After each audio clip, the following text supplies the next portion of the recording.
আসসালামু আলাইকুম প্রিয় দর্শক, নির্বাচন নিয়ে যখন মানুষের আলোচনা করছে তখন নির্বাচনটা কিভাবে হবে সে বিষয়ে একটা আইন নতুন করে তৈরি করা হয়েছে। নির্বাচনটা যে আইনের অধীনে হয়, মানে নির্বাচন কমিশন যে আইনের অধীনে নির্বাচন করেন সেই আইনটাকে বলা হয় গণপ্রতিনিধিত্ব আদেশ বা ইংরেজিতে হলো সংক্ষেপে আরপিও। সেই আরপিও সংশোধিত হয়ে উপদেষ্টা পরিষদের কমিটিতে তাদের যে ক্যাবিনেট আছে সেখানে এটা অনুমোদিত হয়েছে। এখন এটা অধ্যাদেশ হিসেবে অনুমোদিত হয়েছে এবং এটা প্রেসিডেন্ট সিগনেচার করলে এটা অধ্যাদেশ হয়ে যাবে। এখন কিন্তু দেশের নতুন নতুন যত আইন হচ্ছে সবই কিন্তু অধ্যাদেশ, কারণ দেশে এখন কোনো সংসদ নাই। সংসদ না থাকলে আইনটা বানাবে কে? সংসদেই তো কাজ আইন বানানো।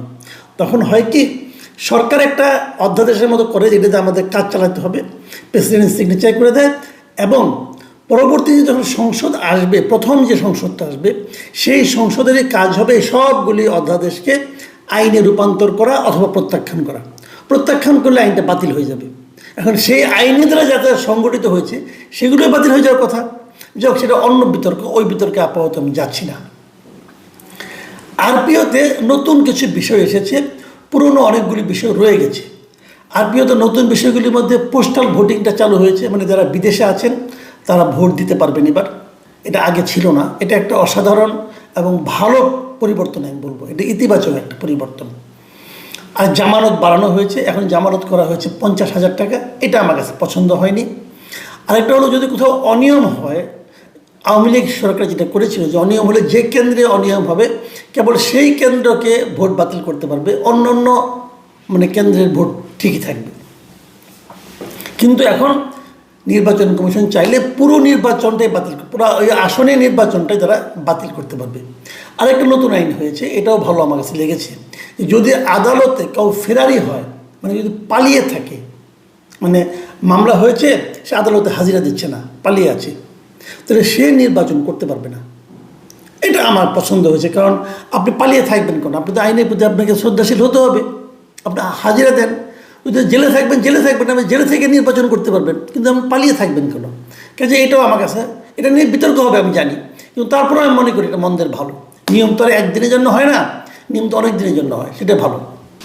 যে বিষয়টা নিয়ে সবচেয়ে বিতর্ক হয়েছে সেটা হচ্ছে যে যদি কেউ জোটবদ্ধ হয়ে নির্বাচন করে, জোটের অংশ হয়, তাহলেও সেই দলকে, যারা জোটের মধ্যে ঢুকবে আর কি, সেই দলটাকেও তার নিজের প্রতীকে নির্বাচন করতে হবে। জোটের অন্য কোনো দলের প্রতীক সে দিতে পারবে না। যেটা নাকি আগের বার আওয়ামী লীগের আমলে তখন কি ছিল, যে নৌকা মার্কার সঙ্গে জোট করলো রাশেদ খান মেনন, উনি ওনার দলের প্রতীক বাদ দিয়ে নৌকা মার্কা নিয়ে নির্বাচন করলেন। আওয়ামী লীগের সঙ্গে জোট করলো জাসদ, হাসানুল হক ইনু সাহেব নিজের মশাল প্রতীক বাদ দিয়ে নৌকা মার্কায় ভোট করলেন এবং জিতে আসলেন। কিন্তু এখন কথা হয়েছে, তখনও সেটা অপশন ছিল, আপনি ইচ্ছে করলে আপনার প্রতীকও নিতে পারেন, আমাদের জোটেরটাও নিতে পারেন, এরকম একটা নিয়ম ছিল।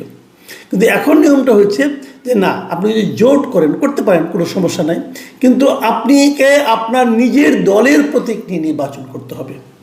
মানে যারা নাকি বিএনপির সঙ্গে জোট করছেন তাদেরকে বিএনপির প্রতীক নির্বাচন করতে হবে। যেমন ববি হাজ্জাজ এনডিএমের যিনি সভাপতি, উনি নির্বাচন করবেন বলে মনে করা হচ্ছে, এবং ওনাকে হয়তো একটা আসন ছেড়েও দেবে বিএনপি, কিন্তু সেখানে ওনার সিংহ মার্কা নিয়ে নির্বাচন করতে হবে। উনি ধানের শীষ নিয়ে করতে পারবেন না। আবার ধরা যাক, বলা হচ্ছে যে মাহমুদুর রহমান মান্নাকেও নাকি একটা আসন বিএনপি ছেড়ে দেবে। তো মাহমুদুর রহমান মান্নার বাড়ি হলো বগুড়ায়, উনি বগুড়া যেখান থেকে নির্বাচন করবেন ওনাকে ওনার দলের প্রতীক নিয়ে নির্বাচন করতে হবে, ধানের শীষ নিয়ে নির্বাচন করতে পারবেন না। তো এটা নিয়ে কিন্তু বিতর্ক হচ্ছে। এই বিতর্কটা আমি আসছি। আরও দুটো বিষয় নিয়ে আমার চরম আপত্তি আছে, সেটা একটু বলে নিই। চরম আপত্তি হওয়ার দুটো কি, একটা হলো যে না ভোটের ব্যাপারটা। না ভোটটা কিন্তু 2007-08 নির্বাচনে ছিল, সেই না ভোটটাই তারা আবার ফিরিয়ে এনেছে, কিন্তু বিকৃতভাবে ফিরিয়ে এনেছে, আমি বলবো বিকলাঙ্গ করে ফিরিয়ে এনেছে। আগে যে না ভোটটা ছিল সেটা ছিল পুরো ব্যালট পেপারের নিচে একটা ঘর ছিল। মনে করেন আব্দুর রহিম, আব্দুল করিম, মোহাম্মদ আলী, এরকম অনেকগুলি নাম থাকতো, সবার নিচে লেখা থাকতো, উপরের কাউকেই না। মানে উপরে যে নামগুলি আছে এদের কাউকেই আমি পছন্দ করি না, আমি এদের কাউকেই ভোট দিতে চাই না, তখন সে এই নাতে ভোট দিবে, উপরের কাউকেই না, এই ঘরটাতে সে ভোট দিবে। সারা দুনিয়াতে এভাবেই না ভোট হয়, সারা দুনিয়া যত জায়গায় না ভোটের ব্যবস্থা আছে সব জায়গায় এটাই আছে, যে আপনারা যে প্রার্থীগুলো দাঁড়িয়েছেন এদের কাউকে আমি পছন্দ করি না। এটা হলো ভোটারের একটা অধিকার, ভোটারের অধিকারকে এই সিদ্ধান্তের মাধ্যমে সমুন্নত রাখা হয়। একজন ভোটার বলতে পারে এখানে 10 জন প্রার্থী আসছে, এই 10 জনের মধ্যে আমাকে পছন্দ করতে হবে কেন? আমি এই 10 জনের একজনকেও পছন্দ যদি না করি তবুও কেন আমাকে একজনকে ভোট দিতে হবে? কাজে আমার জন্য একটা অপশন থাকুক যে আমি এদের কাউকে ভোট দেবো না, আমি বলবো এদের কাউকে আমার পছন্দ না, হতেই পারে। তো সেই অপশনটা যদি থাকে সেটা কিন্তু ভোটারের অধিকারকে গুরুত্ব দেওয়া হয়। কিন্তু এবার যে নাও ভোটটা রাখা হয়েছে এটাকে আমি বলি বিকলাঙ্গ নাও ভোট। বিকলাঙ্গ কেন বলি? এটাকে রাখা হয়েছে কিভাবে জানেন? এটা হলো যদি কোনো আসনে মাত্র একজন প্রার্থী থাকে তাহলে সেখানে একটা না ভোট থাকবে।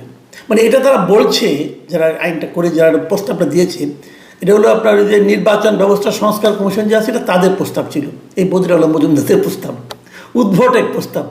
ওনাদের প্রস্তাবটা হলো, ওনাদের বক্তব্যটা হলো যে 2014 সালে আওয়ামী লীগ অনেকগুলি আসনে কিন্তু বিনা প্রতিদ্বন্দ্বিতা নির্বাচিত হয়েছিল। সেই ধরনের বিনা প্রতিদ্বন্দ্বিতা যাতে কেউ নির্বাচিত না হতে পারে সেটাকে ঠেকানোর জন্য এই না ভোট তারা ইন্ট্রোডিউস করেছেন। তো এটা একটা হাস্যকর যুক্তি এই কারণে যে আপনি যদি এটা না ভোট করলেন, কেউ তো না ভোটের সুযোগ আপনাকে দেবে না এই কারণে যখন জানবে যে না ভোটের ব্যবস্থা আছে তখন সে কী করবে, তার অনুগত একজনকে ডামি ক্যান্ডিডেট দাঁড় করাই দেবে, দেশ ইলেকশন করে নিয়ে আসবে, তার না ভোটের জীবনে কোনোদিন প্রয়োগ হবে না। তবু তারা করেছেন কেন? যদ্দূর মনে হয় যে আওয়ামী লীগকে মাথায় রেখে করেছেন। সমস্যাটা হলো এটাই, যখন আপনি আইন করবেন, আইন করার সময় যদি আপনি একটা পার্টিকুলার দলকে অথবা একটা পার্টিকুলার পার্সনকে, একজন ব্যক্তিকে মাথায় রেখে আইন করেন তাহলে সেটা সার্বজনীন আইন হয় না। আমি যদি বলি এই যে আপনারা সমস্ত আসনেই না ভোটের ব্যবস্থা রাখেন নাই, এটাও আওয়ামী লীগকে মাথায় রেখে রেখে রেখে আপনারা করেছেন, বলবেন কিভাবে? সেটাও বলছি। তাদের মধ্যে একটা ভয় কাজ করে, সেই ভয়টা হলো যদি সবগুলি আসনেই না ভোটের অপশন থাকে, যদি আওয়ামী লীগের লোকেরা যে না ভোট মেরে দেয় তাহলে যদি না ভোট অনেক জায়গায় বিজয়ীও হয়ে যেতে পারে। তারা হয়তো এই ভয়টাই পেয়েছে যে এত ভোট দেখা যাবে যে যে জিতছে একজন জিতবে, সেকেন্ড হবে না ভোট, তাহলে তো বেজ্জতির চূড়ান্ত। বেজ্জতি তারা হবে কি হবে না সেটা তাদের ব্যাপার, কিন্তু একটা ফিগার তো আসবে, লোকজন তো দেখবে, লোকজন তো হাসাহাসি করবে যে কি এমন নির্বাচন আপনারা করতেছেন, যাদেরকে নির্বাচনের বাইরে রেখেছেন তারাই এখানে সংখ্যাগরিষ্ঠ হয়ে যাচ্ছে। এই লজ্জার হাত থেকে বাঁচার জন্য আমার ধারণা তারা সব আসনে না ভোট রাখেনি। তা না হলে এটা না রাখার পেছনে কী যুক্তি আমি জানি না। কারণ আপনারা একটা দেশ দেখান পৃথিবীতে যারা নাকি ওই সিস্টেম করছে, কোথাও পাবেন না। এটা ওনাদের উদ্ভাবন, এই বদির আলম মজুমদার হাফ বাংলাদেশি হাফ বিদেশি, এদের উদ্ভাবন এগুলো। যা হোক, আমাদের নিয়ে খেলাধুলা করে আর কি, সাধারণ মানুষকে নিয়ে, সাধারণ মানুষের অধিকার এখন এদের হাতে। খুব দুর্ভাগ্য, আমাদের জাতির জন্য খুব দুর্ভাগ্য এটা যে সাধারণ মানুষের ভাগ্য কয়েকজন এলিট শ্রেণীর কিছু প্রতিনিধির হাতে জিম্মি হয়ে আছে। তারা ঠিক করে দিচ্ছে যে আমরা কীভাবে ভোট দেব, তারা ঠিক করে দিচ্ছে যে আমরা কীভাবে জীবনযাপন করব, আমরা কীভাবে চিন্তা ভাবনা করব।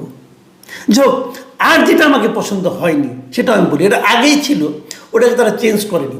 সে আগে কী ছিল, এটা নির্বাচন কমিশন চেঞ্জ করেনি আর কি।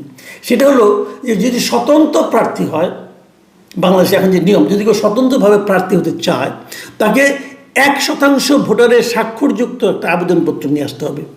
মানে 1% ওই এলাকায় যত ভোটার, যেমন ধরা যাক আপনার 3 লক্ষ ভোটার আছে, তাহলে 3000 মানুষের স্বাক্ষর আপনাকে সংগ্রহ করে নিয়ে আসতে হবে, যে 3000 লোক বলবে যে আপনাকে প্রার্থী করা হোক। এই যে নিয়মটা, এই নিয়মটা হলো আরেকটা উদ্ভট নিয়ম। আমি মনে করি এটা একটা বেআইনি নিয়ম। এই কারণে যে আপনি যে 3000 লোকের স্বাক্ষর নেবেন, তাহলে 3000 লোক যে আমাকে সমর্থন করলো অথবা একজন স্বতন্ত্র প্রার্থীকে সমর্থন করলো, এটা কি প্রকাশিত হয়ে গেল না? তো ওই লোকগুলির ভোটের যে গোপনীয়তা সেটাকে লঙ্ঘিত হলো না? হলো তো। সেটা আপনি করতে পারেন না, আর আরেকটা ব্যাপার হলো, আপনি ভাবেন একটা এলাকায় 10 লাখ লোক আছে অথবা 5 লাখ লোক আছে, 5,000 মানুষের ভোটারের স্বাক্ষর আপনার পক্ষে আনাটা এত সহজ না। আর গ্রামের মানুষ স্বাক্ষর মিলবে না, ফোন করে পাবে না, এগুলো তো হতে থাকবে। এবং এই সময় হয় কি, ওই যে কিছু মানে আপনার এক ঘর বিশিষ্ট দল আছে না কতগুলি, যে তার কোনো পরিচয় নাই, কেউ তার চিনে না, একটা ঘর জামাইয়ের বাসার ড্রয়িং রুমের মধ্যে দল বানিয়ে রাখছে, অফিস বানিয়ে রাখছে।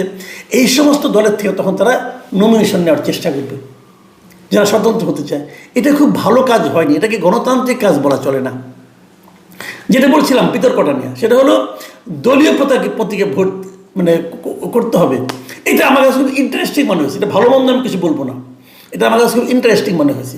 ইন্টারেস্টিং মনে হয়েছে এই কারণে যে আপনি বড় নেতা, দল ছোট, এই করতে চায়, মানে এটাকে চেঞ্জ করো। যদি এটা চেঞ্জ করে, আমি মনে করি এটা চেঞ্জ করা ঠিক হবে না। তারপরে যদি চেঞ্জ করে করতে পারে, সেটা এটা নিয়ে আমার অত কোনো আপত্তি নেই। কিন্তু ওই যে আপনার না ভোট এবং স্বতন্ত্র প্রার্থীর জন্য যে নিয়মটা, এই দুটো নিয়ম আমি মনে করি চেঞ্জ করা খুব জরুরি। কারণ আপনি যখন একটা আইন করবেন, আইন যদি একদম ব্যক্তিকে অথবা একটা দলকে মাথায় রেখে করেন, সেই জিনিসটা ভালো হবে না। আপনি যদি একটা আইন করেন, যে আইনে সাধারণ মানুষকে, গরিব মানুষকে নির্বাচনের বাইরে রাখার জন্য চিন্তা করে করেন, সেই আইনটাও ভালো হবে না। কিন্তু হচ্ছে আইন। প্রিয় দর্শক,